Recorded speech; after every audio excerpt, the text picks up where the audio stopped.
Good morning. For much of yesterday, I sat around the room wondering why I was here. I'm a theologian.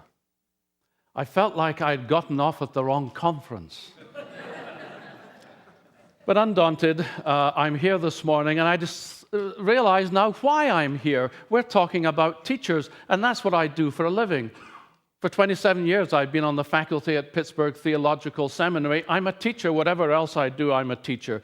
So I want to talk with you this morning about a course I taught. Just finished last Thursday, a weird course, a goofy course, an exciting course, a course that got under my skin and changed me. And I want to talk about that experience a little bit. I'm a Scot, hope you can tell. My mother was Irish, my father was Scottish, so I'm a Celt. When I'm not relaxed, I wear bow ties. Bow ties are inherently goofy, and you wear these things. If you can tie a bow tie in the morning, you can pretty well take on anything. And I wear a bow tie because it's wonderful therapy to help a melancholy Celt get through the day. So I'm a Celt, and I've been interested in matters Celtic for a while, and in recent years I've really claimed my Irish identity.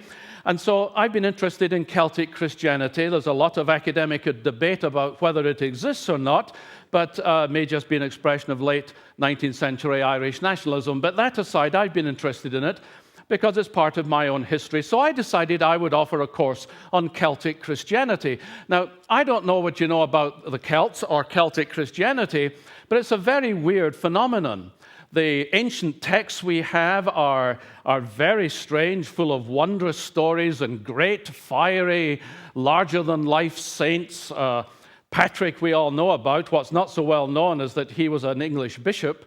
Patrick, St. Bridget of Kildare, a fierce and wondrous woman. Brendan the Navigator, who perhaps set sail and found the Americas. They have found Celtic artifacts in West Virginia dated around the time of Brendan's voyage.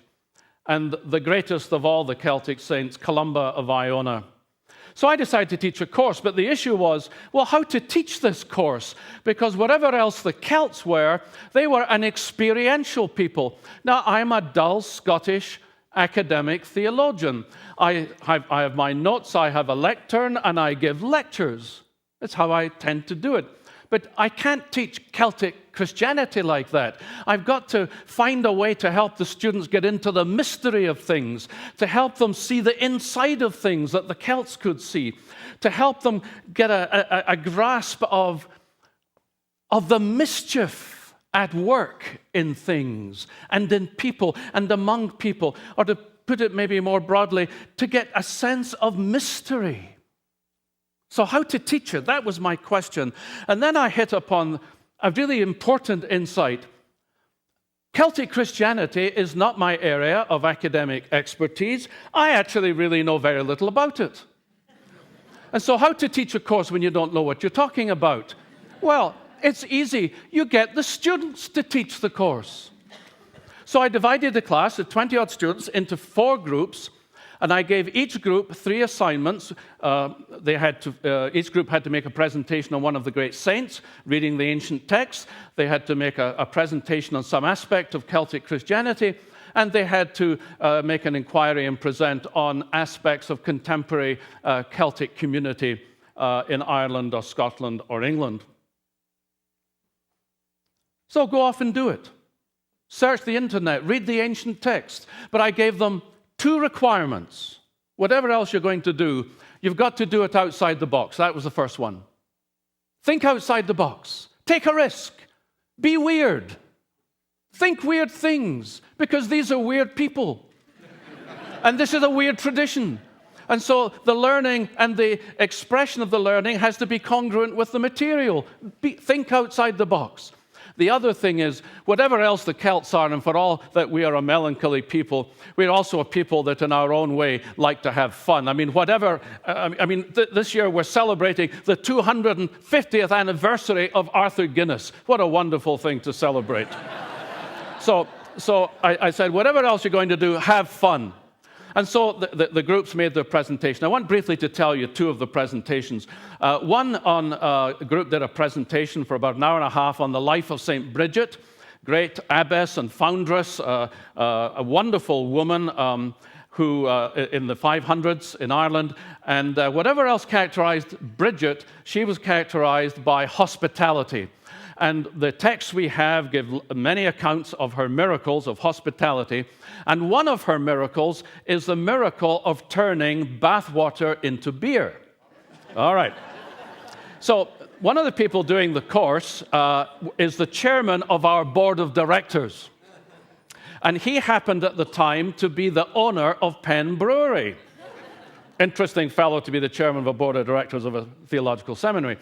And Jack was in the course, and he was part of the Bridget group, and so it came to his point. He had a lectern and a basin full of water, and at one point he is giving a history of brewing and the philosophy of brewing and all the stuff I never knew I wanted to know. And then he said, now I want you all to close your eyes, and he made some incantations, some nonsense about St. Bridget, and then we opened our eyes, and lo and behold, the basin of water had become a six-pack. Which I'm happy to say he then presented to the professor.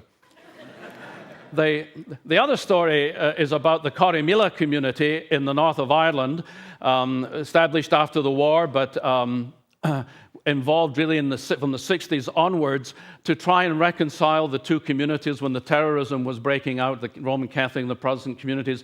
And the Corrymeela did it by getting the children from the two communities together into their beautiful retreat site in the North Antrim Coast and Ballycastle. What the students did in presenting Corrymeela is they set up a classroom in the shape of a pub.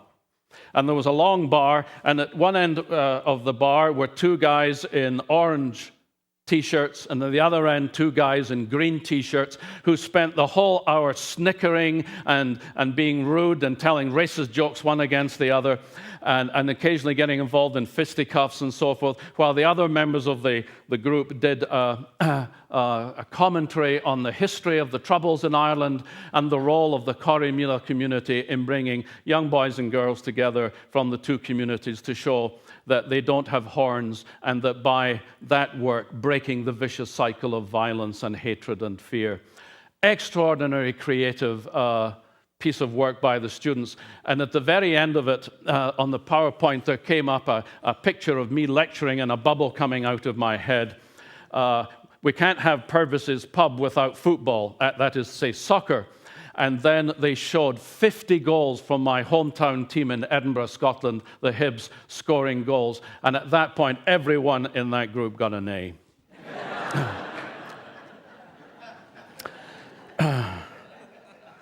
Well, what I learned from teaching this course, I think mystery is at the heart of everything, and that there is creativity in not just learning, but in teaching.